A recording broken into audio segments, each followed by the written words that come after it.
Thank you so much for joining us. This is Robinson Restoration and Service, and of course you're in the media room.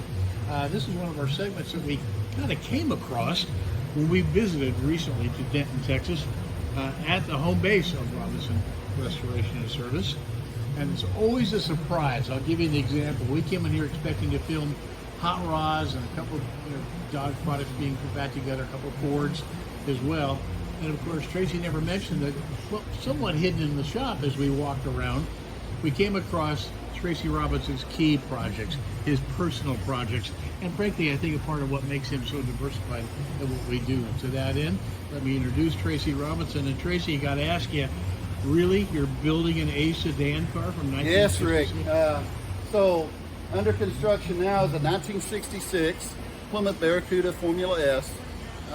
We are recreating the A sedan vehicle that was used in the 1966 SCCA A sedan and Trans Am racing series.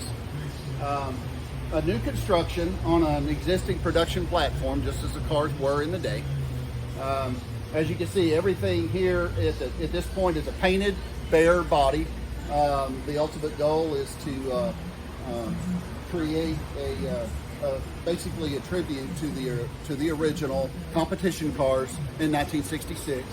We are currently campaigning the only known Dodge D-Dart A sedan race car that was campaigned in 1966 and 67. We currently run that car in the Corinthian Vintage Auto Racing program as well as Heartland Vintage Racing in the Midwest. We're preparing the Barracuda hopefully for next year's competition to run a dual team car. The plan is for the car to be white with blue accents instead of to go along with the Dart in the red. Corporate colors, if you may not know, is Dodge's corporate color was red and Plymouth's was blue back in that time frame. The vehicle will be prepared with a 325 cubic inch competition V8 prepared by Brand Racing Engines in Oklahoma City. He also prepares the 273 cubic inch displacement engine that runs in the Dodge Dart right now. That's also prepared by Brand Racing. Tracey, I'd like to point out, despite the concourse paint job on this thing, I guess it helps when you own a concourse level paint shop.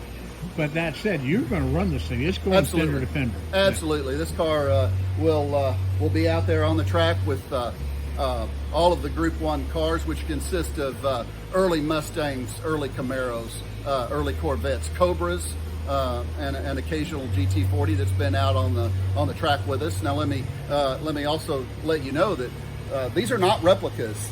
The cars that we're on the track with have historical race heritage or a tribute to it, but these are not kit cars. So when I tell you that we're on the track with a 427 Cobra, 289 Cobra, or GT40, these are the real cars. Wow. And you're taking a very pretty one.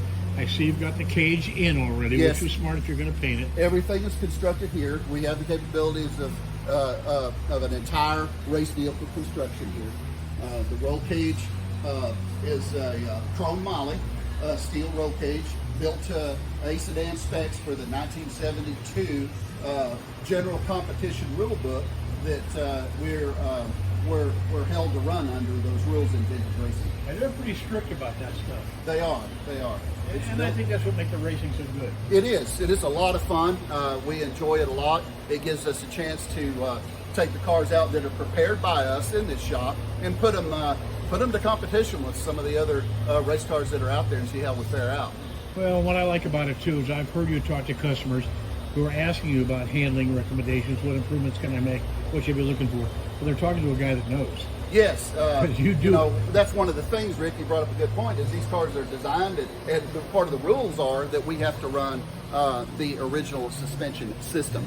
So you can't run tubular control arms, you can't run the hot new product. You have to make what was available in the era, in the day, work, and we're very capable of doing that, not only with the Chrysler products, but the Ford Mustangs that are very competitive on the track with us, early first gen and second gen Camaros, and of course the Corvette. The Corvettes. Yes.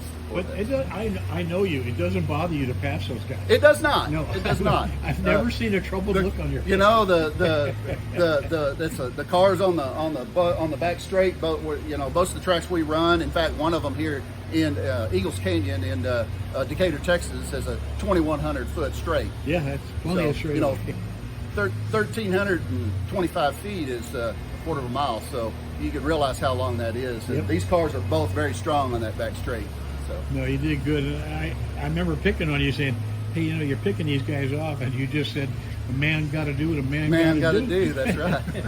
Which is going to be the harder car to set up? You've already got that one, the Dart, pretty well dialed in. The Dart is dialed in. The Barracuda is set up with exactly the same suspension and Are they driveline. really? Okay. Yes. So what we've learned on the Dodge will be applied to the Plymouth with a few little other extra things that we have come across in our years of vintage road racing. Well, you know what they say about company, it starts to smell like fish after 3 days.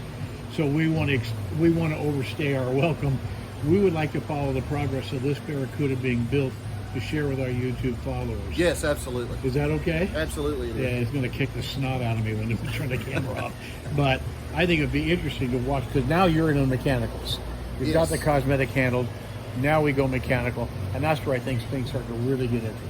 Yes, that would be the fun part. It will be. Yeah, it'll be fun to see it come together. And we're going to follow it all the way to its competition debut by the end of the year. So it's going to be fun stuff. Thanks, Rick. Hey, buddy, thank you for taking the time.